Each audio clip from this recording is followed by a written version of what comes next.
Hello, my name is Rachel Sizer, and today I'll be performing two monologues.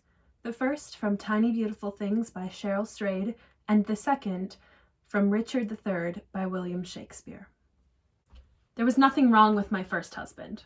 He wasn't perfect, but he was pretty close. I met him a month after I turned 19, and I married him on a rash and romantic impulse a month before I turned 20. But there was in me an awful thing from almost the very beginning. A small, clear voice that would not, no matter what I did, would not stop saying, "Go. Go even though you love him. Go even though he's kind and faithful and dear to you. Go even though he's your best friend and you're his. Go even though your friends will be upset or disappointed or pissed off or all three. Go, even though you're afraid of being alone. Go, even though there is nowhere to go. Go, because you want to. Because wanting to leave is enough. When it came to my first marriage, I tried to be good. I tried to be bad. I was sad and scared and self-sacrificing and ultimately self-destructive. I finally cheated on my former husband because I didn't have the guts to tell him I wanted out. I loved him too much to make a clean break, so I botched the job and made it dirty instead.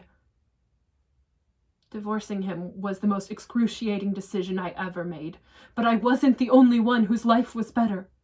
He deserved the love of a woman who didn't have the word go, whispering like a deranged ghost in her ear. So I only ask, will you do it later, or will you do it now?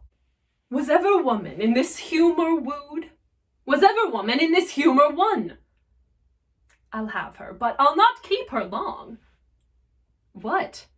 I that killed her husband and his father to take her in her heart's extremest hate, with curses in her mouth, tears in her eyes, the bleeding witness of my hatred by, having God, her conscience, and these bars against me, and I no friends to back my suit at all, but the plain devil and dissembling looks.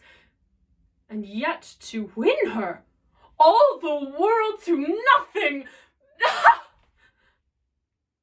Hath she forgot already that brave prince?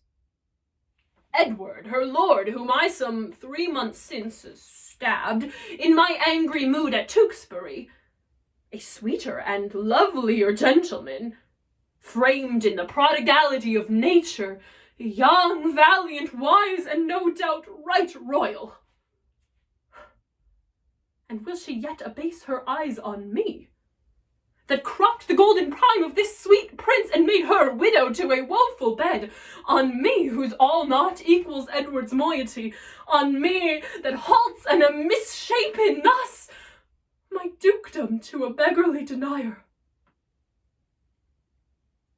I do mistake my person all this while.